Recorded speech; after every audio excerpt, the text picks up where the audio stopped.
En lo profundo de un bosque inmenso, donde las hojas caen lentamente como susurros y los rayos del sol apenas logran atravesar las copas de los árboles, vivía una pequeña hormiga llamada Lía. Lía no era como las demás. Mientras su colonia trabajaba incansablemente en línea recta, cargando hojas, semillas y migas, Lía pasaba mucho tiempo observando el árbol más alto del bosque. Era un árbol majestuoso, tan grande que su copa se perdía entre las nubes. Nadie en la colonia lo miraba demasiado. Para las demás hormigas, era simplemente una pérdida de tiempo. ¿Para qué mirar hacia arriba si todo lo que necesitamos está abajo? Decían.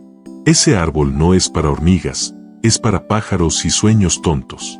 Pero para Lía, ese árbol era mucho más que madera y ramas. Era una meta. Desde pequeña, Lía había soñado con llegar a la cima. Quiero ver lo que hay allá arriba, decía. Quiero ver el mundo desde otra perspectiva, no solo desde el suelo. Sus hermanas se reían. No seas ridícula, Lía.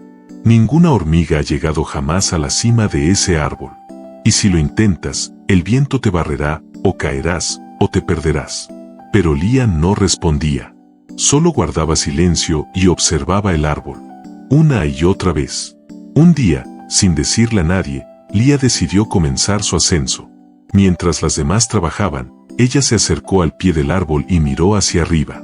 Era enorme, aterrador, intimidante, pero dio el primer paso. Cada centímetro era un desafío. La corteza era rugosa, con grietas profundas. El viento soplaba con fuerza.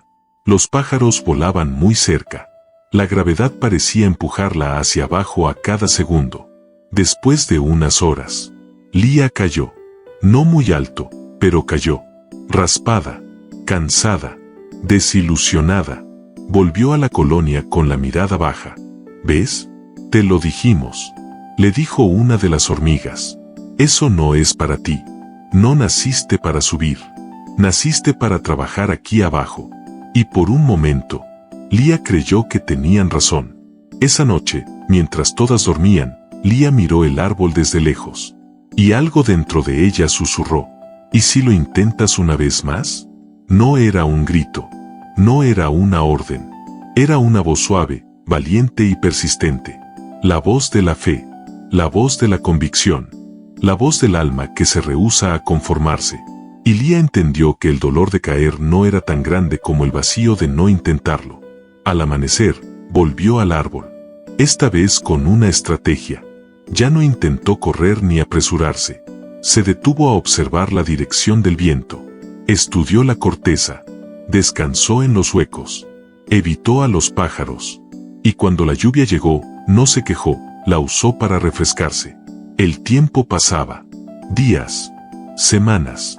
Algunas veces subía más. Otras veces retrocedía. Pero nunca dejó de avanzar. Pronto, Lía se dio cuenta de algo. El camino hacia la cima era solitario. Ya no podía escuchar las voces de la colonia. No había nadie que la empujara, que la guiara, que la aplaudiera. Era ella, contra el mundo. Y hubo momentos en los que pensó en rendirse. ¿Vale la pena todo esto? Se preguntaba. Pero entonces miraba hacia abajo. Y se daba cuenta de lo lejos que había llegado. Y miraba hacia arriba. Y recordaba por qué empezó. Y seguía. Faltaban solo unos metros para llegar a la cima. El aire era frío. El viento era más fuerte. Las ramas eran finas y resbalosas. Y en ese momento, Lía sintió algo que no había sentido en todo el viaje. Miedo verdadero. No miedo a caer, sino miedo a estar tan cerca y fracasar. Pensó en detenerse, en volver, en aceptar que casi llegar ya era suficiente. Pero algo en su corazón gritó. No viniste hasta aquí para quedarte a medias. Viniste a terminar lo que empezaste.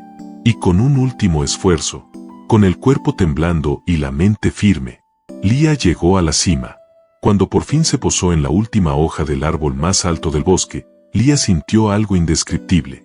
El viento la acariciaba. El cielo estaba tan cerca que casi podía tocarlo. El bosque, allá abajo, parecía un dibujo diminuto. Y por primera vez en su vida, vio el mundo completo. No solo lo que estaba frente a ella, sino todo. montañas lejanas, ríos que jamás imaginó, el amanecer en el horizonte, y la grandeza de lo que la rodeaba. Y entonces, lloró, no de tristeza, no de cansancio, sino de plenitud. Había llegado, y ahora entendía que el verdadero viaje no fue físico, fue interior. Cuando Lía regresó a la colonia, nadie lo podía creer. ¿Subiste hasta la cima, tú sola?, preguntaban. ¿No te rendiste? ¿No tuviste miedo? Lía sonrió, no por orgullo, sino porque ahora entendía algo que antes no podía explicar. Sí tuve miedo, muchas veces, pero aprendí que el miedo no es una razón para detenerse, sino una señal de que vas en la dirección correcta. Y desde ese día, algo cambió. La colonia entera comenzó a mirar más seguido hacia el árbol. No todos decidieron subir, pero al menos, empezaron a soñar. Aquí te dejo una reflexión poderosa de este cuento. Este no es solo un cuento de una hormiga que escaló un árbol. Es un reflejo de cada persona que alguna vez ha tenido un sueño que parecía imposible. Porque en la vida, muchos serán como la colonia. Te dirán que no puedes. Te recordarán lo pequeño que eres. Te harán creer que soñar alto es ridículo. Pero si dentro de ti arde la necesidad de ver más allá, de llegar más lejos, de romper los límites que otros aceptan sin cuestionar, entonces eres como Lía. Y quizás hoy estés al pie de tu propio árbol, viendo hacia arriba, dudando, pensando si vale la pena. Y quiero que lo sepas. Sí, vale la pena, porque cada intento te hará más fuerte, cada caída te hará más sabio, y cada paso te acercará a tu verdad. Y cuando llegues, cuando por fin veas el mundo desde la cima, te darás cuenta de que el mayor logro no fue escalar el árbol, sino no haberte rendido en el camino.